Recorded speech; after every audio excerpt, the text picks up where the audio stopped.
भारतीय संविधान में मौलिक अधिकारों की व्यवस्था की गई है। इसमें मुख्य रूप से 6 अधिकार दिए गए हैं। समानता का अधिकार अनुच्छेद 14 से 18, स्वतंत्रता का अधिकार अनुच्छेद 19 से 22, शोषण के विरुद्ध अधिकार अनुच्छेद 23 से 24, धर्म की स्वतंत्रता का अधिकार अनुच्छेद 25 से 28, संस्कृति और शिक्षा संबंधी अधिकार अनुच्छेद 29 से 30, संवैधानिक उपचारों का अधिकार अनुच्छेद 32। यहाँ एक ध्यान रखने योग्य बात यह है कि अनुच्छेद 31 संपत्ति के अधिकार को 44वें संविधान संशोधन अधिनियम 1918 द्वारा मूल अधिकारों की सूची से हटाकर संविधान के भाग 12 में अनुच्छेद 300 के तहत एक कानूनी अधिकार बना दिया गया है। समानता के अधिकार के बारे में हम पूर्व में चर्चा कर चुके हैं। आज हम लोग स्वतंत्रता के अधिकार के बारे में चर्चा करेंगे। स्वतंत्रता का अधिकार अनुच्छेद 19 से 22 तक दिया गया है। अनुच्छेद 19 के अंतर्गत अभिव्यक्ति व अन्य स्वतंत्रताओं की बात की गई है। अनुच्छेद 19 के अंतर्गत 19(1) तथा से 19(6) तक 6 खंड हैं, जिसमें 19(1) के उपखंडों के अंतर्गत 6 प्रकार की स्वतंत्रताएं घोषित की गई हैं। मूल रूप से ये 7 थी, लेकिन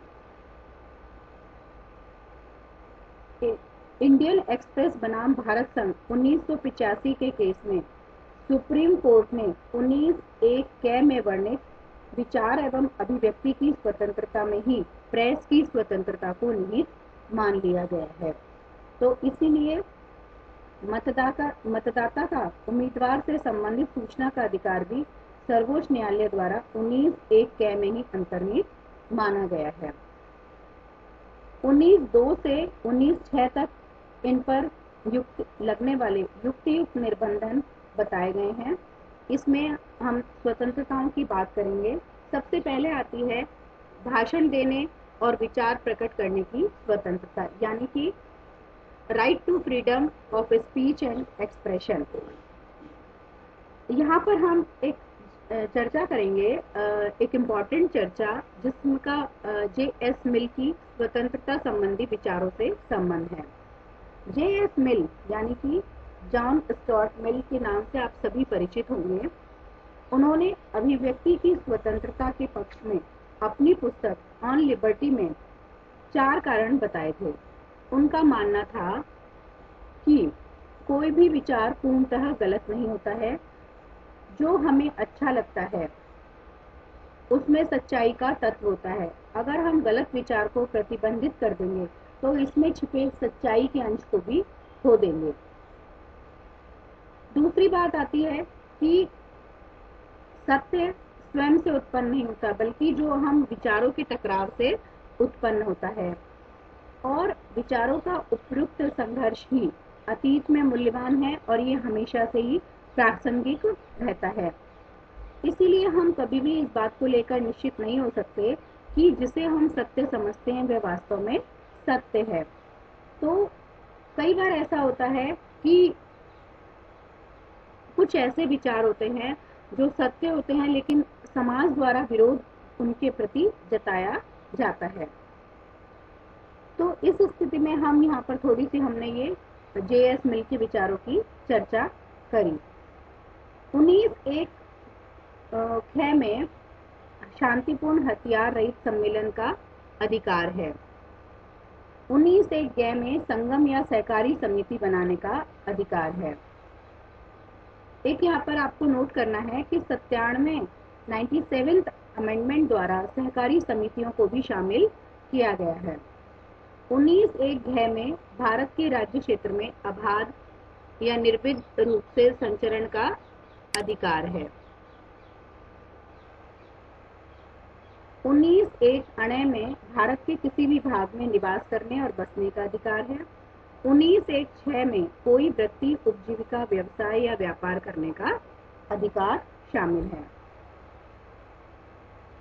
19(1) अर्थात संपत्ति के अधिकार को 44वें संविधान संशोधन अधिनियम 1978 द्वारा मूल अधिकारों की सूची से हटाकर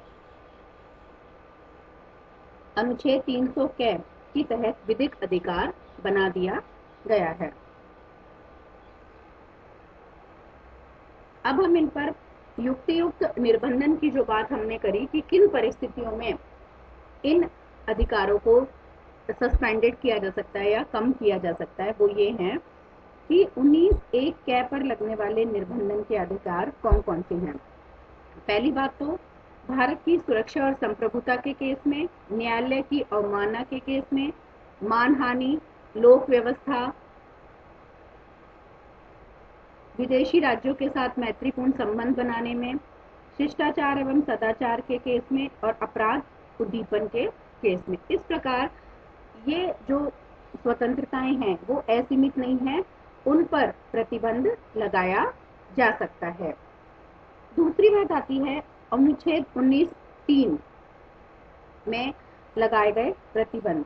19(1) कै पर लगने वाले निर्बंधन का आधार है भारत की संप्रभुता और अखंडता, यानी कि जो शांतिपूर्ण हथियार रहित सम्मेलन के अधिकार में अगर भारत की संप्रभुता और अखंडता को खतरा उत्पन्न होता है तो उस पर नियंत्रण लगाया जा सकता है।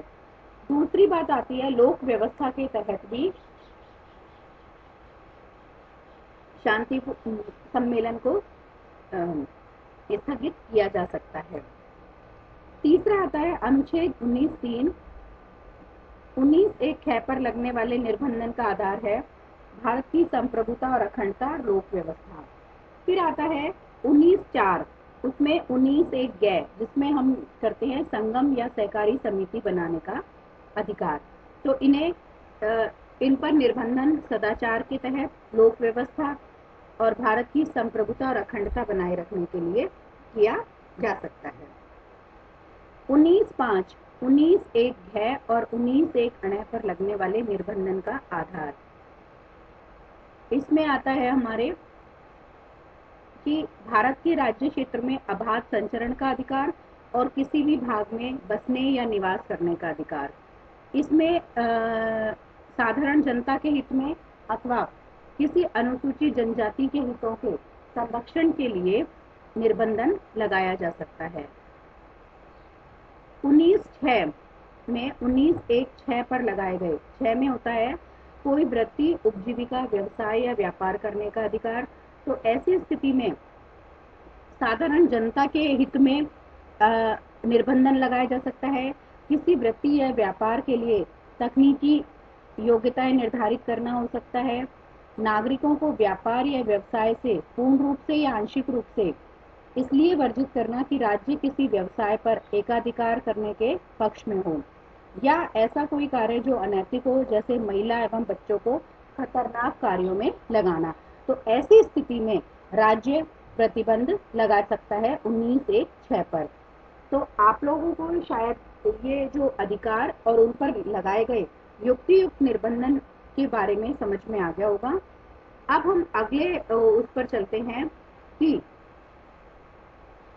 अपराधों के लिए अनुच्छेद 20 कहता है अपराधों के लिए दोष सिद्धि के संबंध में संरक्षण, किस तरह से जो स्वतंत्रता है वो क्या है।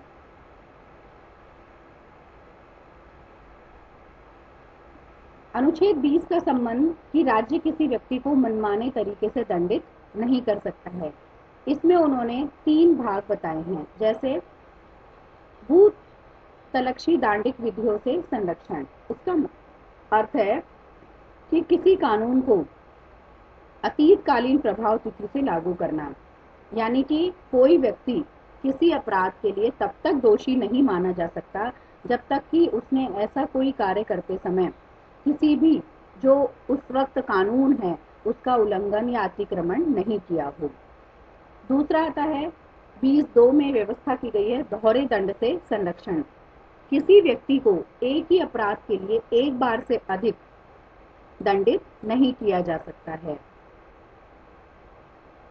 ये केवल जो दंड है, मतलब 2 बार का जो दंड से आपको रिलैक्सेशन है, वो सिर्फ न्यायिक दंड के मामले में है। प्रशासनिक या आपका जो विभागीय कार्रवाई है वो आपके विरुद्ध की जा सकती है। 20(3) के अनुसार अपने विरुद्ध गवाही देने से संरक्षण। इसका मतलब है आपराधिक कार्यों के मामले में अभियुक्त बनाया गया हो और उसे दांडिक प्रक्रिया द्वारा अपने ही विरुद्ध गवाही देने के लिए बाध्य किया जाए और विचारण की प्रक्रिया में उसे अपने ही विरुद्ध बाध्य किया गया हो। तो इस तरह से अपराधों की दोष सिद्धि के संबंध में व्यक्ति को संरक्षण दिया गया है। फिर आता है कि प्राण और दैहिक स्वतंत्रता का संरक्षण, protection of life and personal liberty. अनुच्छेद 21 में जीवन के अधिकार को मान्यता दी गई है। इसमें कहा गया है कि किसी व्यक्ति को उसके प्राण तथा दैहिक स्वाधीनता से विधि द्वारा स्थापित प्रक्रिया के अनुसार ही वंचित किया जा सकता है, अन्य किसी से नहीं। इसमें हम एक केस की चर्चा करेंगे। न्यायालय द्वारा A.K. गोपालन वर्सेस मद्रास राज्य 1950 के मामले में अनुच्छेद 21 में जीवन का अर्थ केवल जीवित रहने तक ही सीमित रखा गया है। 1978 के मेनका गांधी बनाम भारत संघ में अनुच्छेद 21 की व्यापकता को बढ़ाकर केवल जीवन का अर्थ जीवित रहने तक ही नहीं, मानवीय गरिमापूर्ण जीवन जीने का अधिकार तथा साथ ही गोपनीयता का अधिकार, भोजन का अधिकार, रोजी रोटी का अधिकार, स्वच्छ पर्यावरण का अधिकार आदि इसमें शामिल किए गए हैं। मानवीय गरिमा के अधिकार के संबंध में हम यहाँ जर्मन दार्शनिक कांट का उल्लेख कर सकते हैं कि हर चीज की या तो कीमत होती है या गरिमा होती है। जिसकी कीमत होती है उसकी जगह उसके इक्विवेलेंट कोई दूसरी चीज रखी जा सकती है। इसके विपरीत जो तमाम कीमतों से ऊपर हो, जिसका कोई समतुल्य ना हो, जिसकी कोई कीमत ना हो, उसकी गरिमा होती है। तो इसीलिए यहाँ पर गरिमा में व्यवहार और गरिमापूर्ण जीवन जीने का अर्थ दिया गया है। तो यहाँ पर दो चीजें इंपॉर्टेंट है, विधि द्वारा स्थापित प्रक्रिया और यथोचित due process of law and procedure established by law. Due process of law का अर्थ होता है, ये एक अमेरिकी संविधान की विशेषता है। ड्यू प्रोसेस ऑफ लॉ जो है वो स्थापित विधि प्रक्रिया जो है वो अमेरिकी संविधान की विशेषता है। इसमें न्यायपालिका सर्वोच्च होती है।